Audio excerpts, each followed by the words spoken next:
káàbọ̀ sí House of Draws. A wà ní University of Lagos ní òní.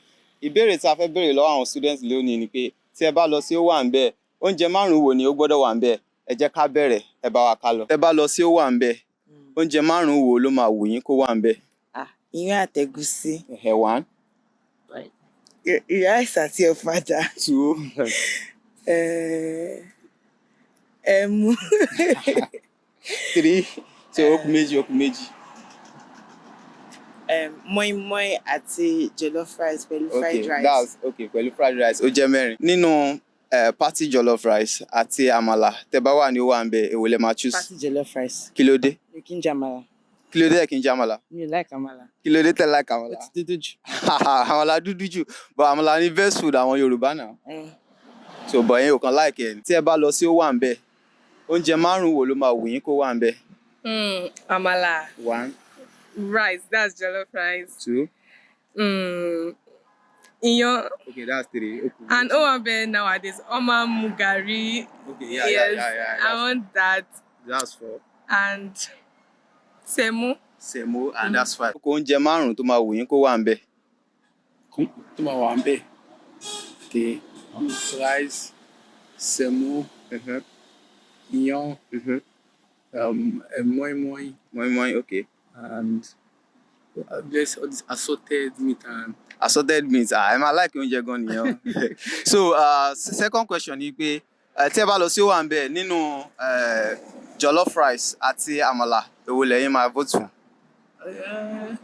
I would say I eat rice probably often, so I'll go for amala. Okay, that's the reason why tẹ́ fi máa mú àmàlà. Tí ẹ bá lọ sí ó wà ń bẹ̀, oúnjẹ márùn-ún wo ló máa wù yín kó wà ń bẹ̀? Okay, àmàlà. One. Rice. Two. Iyán. Three. Àsáró. Four. Ẹ̀wà àgọ̀yìn. Five. That means whether ẹ like oúnjẹ dáadáa. Okay, second question mi ni pé nínú party jollof àti àmàlà ni ó wà ń bẹ̀, èwo lẹ̀yin máa dìbò fún? Àmàlà ni o. Kí ló dé? Torí pé jollof, party jollof, nǹkan tí wọ́n lè jẹ anytime.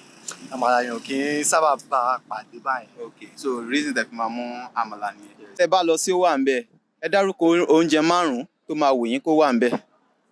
Okay, tí ẹ bá lọ ó wà ń bẹ̀, àsáró, One. ìrẹsì, Two. ẹ̀wà, Three.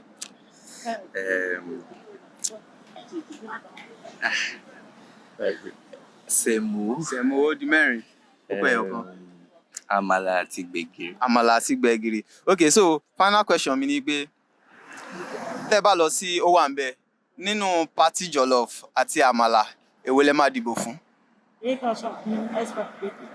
Party jollof ni o. Kí ló dé tẹ́ máa mú party jollof? Jollof gas dey like party jollof. Party jollof lẹ́yìn like. Tí ẹ bá lọ sí ó wà ń bẹ̀, oúnjẹ márùn-ún wo ló máa wù yín kó wà ń bẹ̀? Fi bẹ́ẹ̀ like swallow. Okay, So I prefer jollof. that's one. Then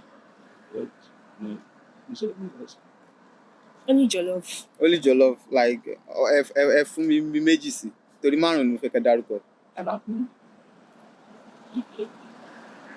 Okay, I can amala. Àmàlà, okay. Okay, amala and semo. Sẹ̀mó, okay, ẹ jẹ́ ká fílẹ̀ báyẹn. So last question mi, mo ti mọ answer tẹ́ máa fún mi actually, but nínú party jollof àti àmàlà tẹ́ bá lọ sí ó wà ń bẹ̀, èwo lẹ máa dìbò fún? Jollof. Kí ló dé tó jẹ́ jollof rice? I prefer it. Fat. Fa, okay. Òun náà lẹ ti gbọ́ yẹn. Ẹ fi kọ́mẹ̀ntì tẹ̀yin náà sínú comment section. Oúnjẹ márùn-ún tó gbọ́dọ̀ wà ń bẹ̀ tí ẹ bá lọ sí ó wà ń bẹ̀. Ẹ follow page yìí, kẹ́ like, kẹ́ subscribe. Ó tún dìgbà kan náà.